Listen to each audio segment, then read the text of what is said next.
Assalamu alaikum children. How are you doing today? Most probably your exams have started. So are you preparing well along with fasting?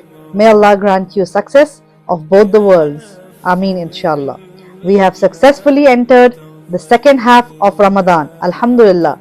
And may Allah grant Jannah to all those who couldn't enter the second half of Ramadan. So we are very lucky to make it this far bi-idhnillah, by the will of Allah. So what should we say? Alhamdulillah. One best habit that I can recommend you is, when you are not talking to somebody else, talk to Allah. Be in dhikr. It's so easy. Just sit back, relax, and keep on chanting the names of Allah. You can say anything. It can be Subhanallah, it can be Alhamdulillah, or it can be Allahu Akbar as well.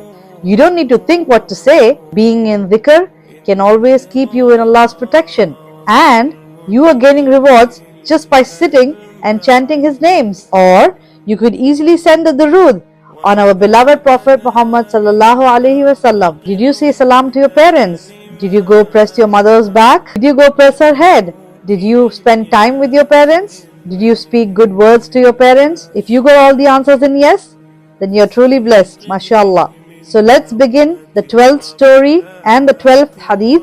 But before that, all praise is due to Allah and His Messenger sallallahu alaihi wasallam. So today's hadith and today's story is a very famous topic. It's about anger. I know all of us suffer from these anger issues. So what does the hadith say? It says, a strong person is not the one who beats his rivals in wrestling, but a strong person is the one who controls his anger. In Arabic, it says, لَيْسَ الشَّدِيدُ بِالسُّرْعَةِ إِنَّمَا الشَّدِيدُ الَّذِي يَمْلِكُ نَفْسَهُ عَنْدَ الْغَضَبِ. Riwayah Bukhari. So let's understand what the story's got to say about anger. Khalid was a very strong child. He could lift a stool straight up from the ground with only one hand. Nobody could beat him at school in wrestling. He mostly wrestled against his friend Nurettin. One day, Nurettin and Khalid wrestled in the schoolyard again. Nurettin lost. He was so angry that he went into the classroom and scribbled all over Khalid's books. This made Khalid very angry. He jumped on Nurettin and punched him on the nose. Nurettin's nose started to bleed, and the blood got all over his clothes and on the classroom floor. Their classmates all felt bad when they saw what had happened. The teacher scolded Khalid and told him the following hadith. A strong person is not the one who beats his rivals in wrestling, but a strong person is the one who controls his anger. My dear children, I know when you get angry, you lose control. Your mind goes crazy, you go mad, you go furious, and you shout and yell, and you use abusive words. We all want our last words to be really nice and really beautiful, so that we can go on our long journey with peace and calm. Practice patience. This goes for me first, because even adults have anger issues and they are trying to cope up with it. Every individual has something good in them. Do you have any good habit?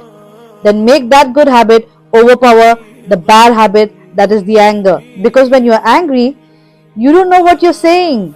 You don't know what you're uttering. It might hurt somebody.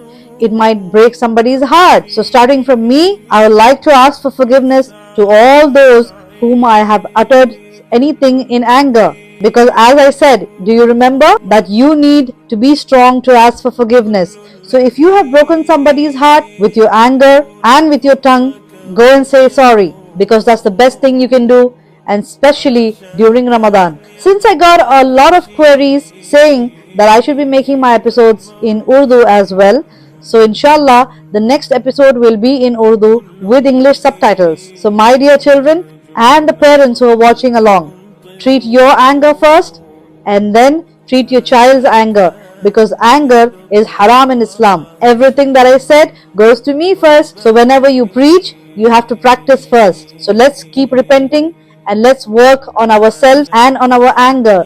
Inshallah, I'll see you in the next episode with another beautiful story and another strong hadith to memorize. Till then, I love you all children and enjoy the blessings of Ramadan.